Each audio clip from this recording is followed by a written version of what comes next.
Hello po, sa pangalan ng dakilang Panginoong Jesucristo, isang mapagpalang gabi po sa bawat isa sa atin. Po ang ikalawang buwan ng pagpapasalamat para sa tong ito, kung saan atin pong kaaralan ang mga sitas nagkaloob sa bawat pasasalamat. Yan po, ang bibigyan ko ng buhay yung unang aralin. Sapagkat ito po ay isang nangyayari na kung saan ang ating dakilang Panginoon ay nakipagkita sa kanya si Satanas. Dahil nung siya'y nag-ayuno ng 40 araw at 40 gabi, kung saan andun siya sa kahinaan, andun yung gutom, yung pagod, yung puyat, doon naman dumarating ang tukso. Kung aralin natin mga kapatid, sa buhay ng tao, kung saan tayo mahina, nandun naman lumalapit si Satanas. Kasi yun yung pamamaraan na kung saan na kumbaga halimbawa, pansinin natin, hindi ba yung mga tao na obsessed o wala sa sarili, nandun naman yung mga tukso. Na kumbaga, ito yung pagkakataon na ang Satanas makapasok dahil hindi kayang gwardiyahan ang sarili. Dahil wala nga siyang kamalayan, mahina siya, marupok. Kaya ito, nangyari din sa ating dakilang Panginoon, aralin natin. Sabi dito, nang magkagayon inihatid ng Espiritu Santo si Jesus sa ilang upang siya'y tuksohin ng diablo. Ibig sabihin, may pahintulot ng Diyos ang pagtukso sa ating dakilang Panginoon na kung saan ang Espiritu Santo pa ang naghatid sa ating dakilang Panginoon. At nang siya'y makapag-ayon ng 40 araw at 40 gabi, sa wakas ay nagutom siya. At ang manunukso ay dumating at nagsabi sa kanya, kung ikaw ang anak ng Diyos, ay ipag-utos mo ang mga batong ito ay maging mga tinapay. Ngayon, kung aralin natin mga kapatid, hindi baga ang ating dakilang Panginoong Jesucristo ay merong kapamahalaan? Maging si Satanas, meron din siyang kapamahalaan. Ngayon, sa bagay na ito, inuutusan ni Satanas ang ating dakilang Panginoon. Pero pinuri niya muna na ikaw ang anak ng Diyos. Kumbaga, pinasakay muna. Pero ano ang ginawa ng ating dakilang Panginoon? Dinidman niya yun. Dahil, sabi, kung ikaw ang anak ng Diyos, ipag-utos mo sa batong ito. Kumbaga, yung command, yung utos na dapat sana, kasi ganito po yan, kung halimbawa ang ating dakilang Panginoon, sinunod niya yung utos ni Satanas, ibig sabihin, under siya, sakop siya. Kaya, kinakailangan manindigan ng ating dakilang Panginoon na hindi niya dapat gagawin ang utos na kung saan mas mataas siya doon sa nag-utos sa kanya. Yan ang nangyari. Sabi dito, datapwat siya'y sumagot at sinabi, hindi sa tinapay o nasusulat, hindi sa tinapay lamang nabubuhay ang tao, kundi sa bawat salitang lumalabas sa bibig ng Diyos.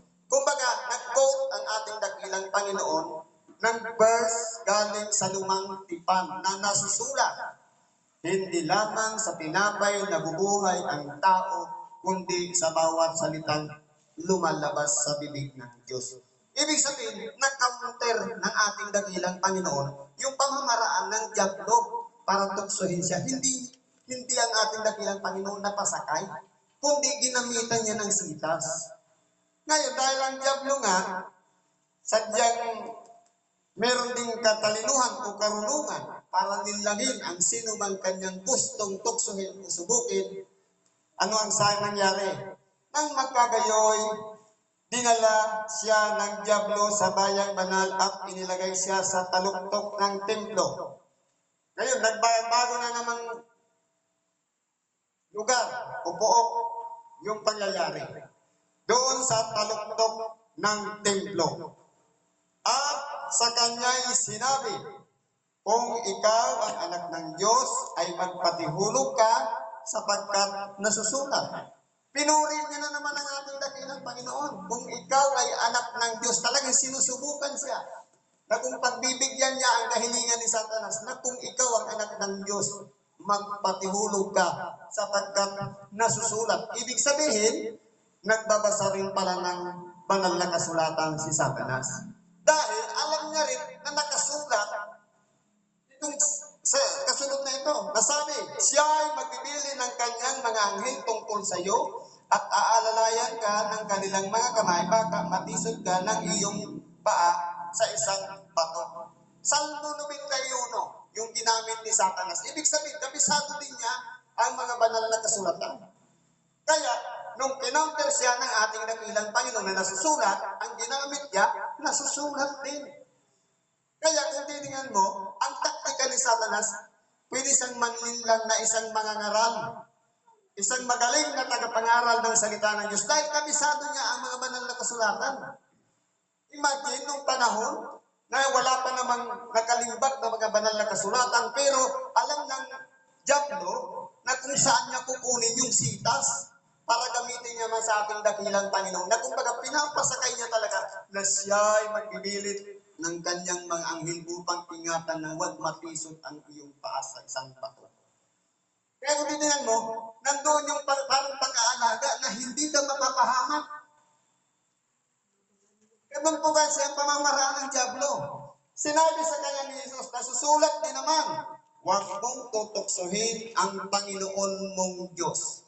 Ibig sabihin, mayroon ding pang-counter uli ang ating dakilang Panginoon na nasusulat din.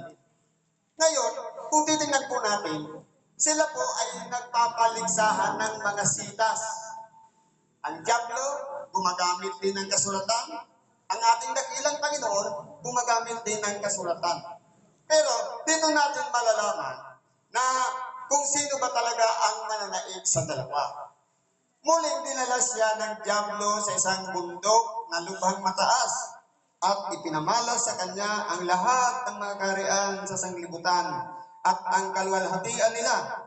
At sinabi niya sa kanya, lahat ng mga bagay na ito ay ibibigay ko sa iyo kung ikaw ay magpapatira pa at sasambahin mo ako. Ibig sabihin, lahat pala ng nakikita natin kagandahan ng sanglibutan ito, hawak ni Satanas. Kaya kung ang isang tao, mas pahahalagahan ang mga bagay na nakikita, ang katanyagan, ang kasikatan, at higit sa lahat, yung tayo ay madala nitong kasamaan ng sanglibutan ito, sigurado po nasa ilalim din tayo ng kapangyarihan ni Satanas. Dahil ibinigay na yun sa kanya, kumbaga meron siyang kapamahalaan sa mga bagay na yan. Kaya kung tayo po ay nanululong sa mga bisyo, lalong-lalo na sa mga makasanlibutang bagay, ito pala yung pamamaraanan na kay Satanas na ang isang tao dahil nasusunod niya ang kalooban ni Satanas sa pamamagitan ng panlilinlang na walang iba. Lahat ng mga nakikita natin dito sa ibabaw ng sanlibutan ay kanya. Kapag sinangayunan natin, siya ang sinasamba natin. Kaya dito po, sa bagay na ito, dapat pag-aaralin natin ano ba ang mga bagay na ibinigay na kay Satanas. Hindi baga yung mga katanyagan, yung kasikatan, yung bisyo, kung ano-anong mga sugal, at kung ano-anong mga bagay pa na nagdadala sa tao para mapahamak itong makasinglibutan, itong nakikita natin. Ito po ang magpapahamak sa atin. Dahil po ang Diyos, Espiritu.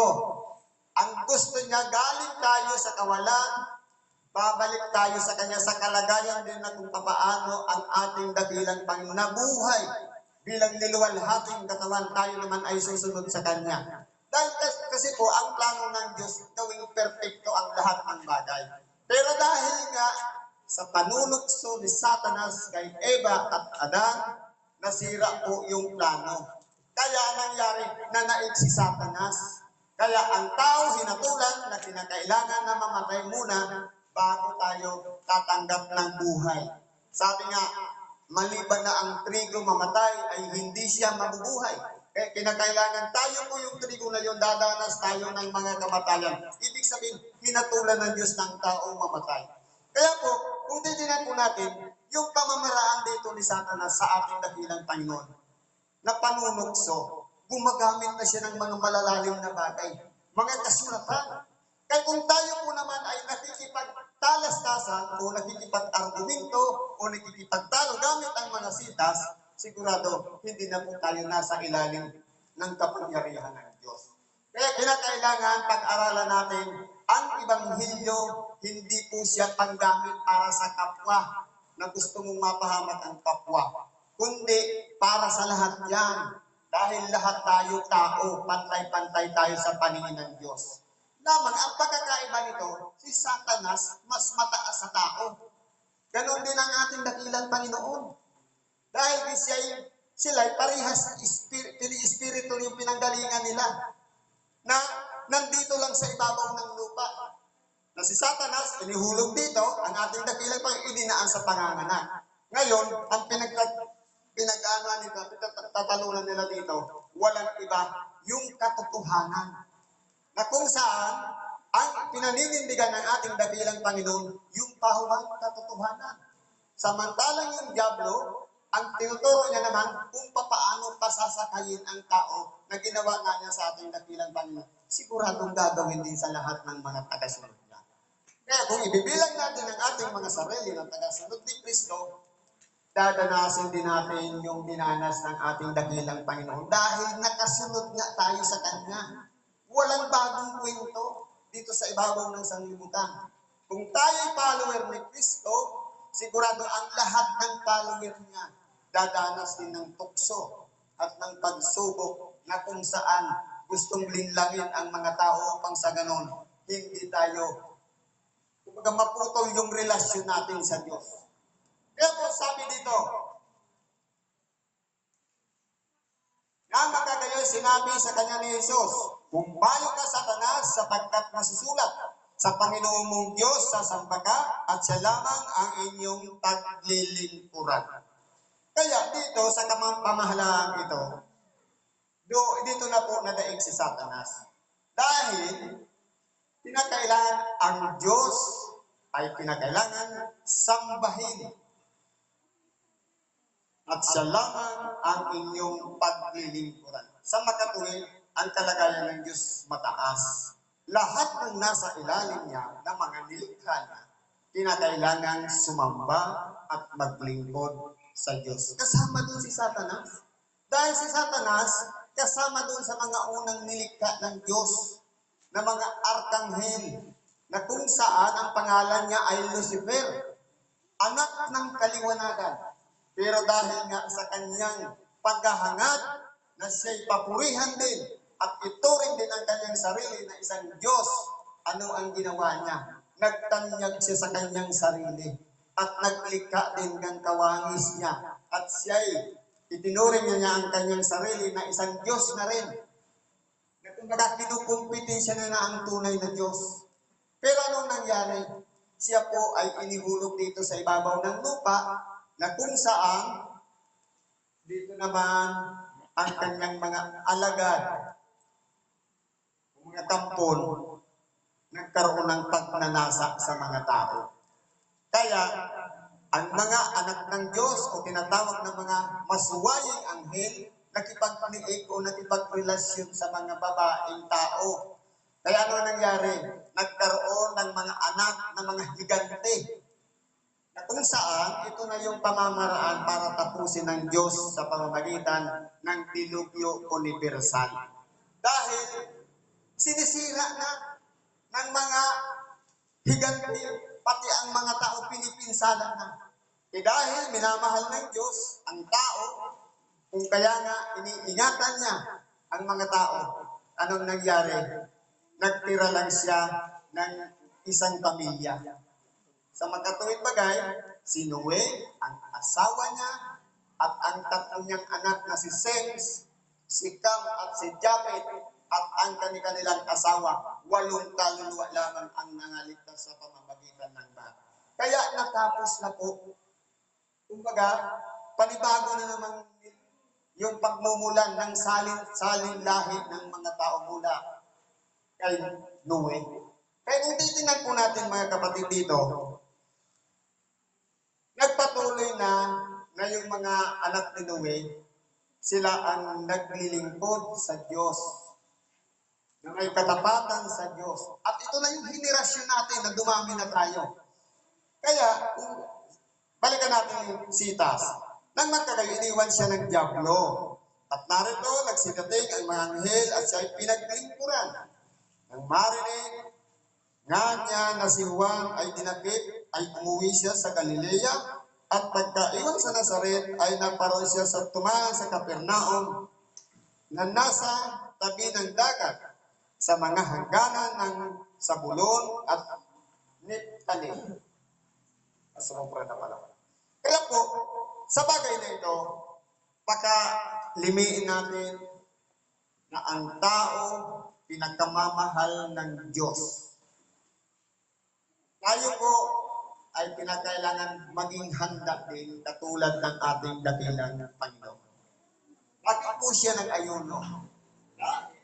Ang pag-aayuno ay tanging pamamaraan para magtagumpay tayo sa silong ng Diablo. Kaya nagtagumpay ang ating dakilang Panginoon dahil sa pag-aayuno niya. Kumbaga, 40 araw, 40 gabi, tiniis niya ang lahat. At ngayon, malapit na ang Kwaresma, darating na ang mahal na araw, kinakailangan na natin maalala na kaya nagtagumpay ang ating dakilang Panginoon dahil sa ayuno. Kung tayo naman, gagampanan natin ang pag-aayuno sa susunod na buwan at magtatagumpay din naman tayo para sa pagdiriwang ng mahal na araw. Kaya hilingin natin sa Diyos na tayo'y pangunahan niya at gabayan at subaybayan tayo sa gagawin nating pag-aayuno sa susunod na buwan. Siguro nandito na lang pagkikibagi ko. Salamat sa Diyos at anuman ang ating mga kahilingan, ilapit po natin yan sa Diyos. Sa ngalan ni Kristo Jesus. Salamat po.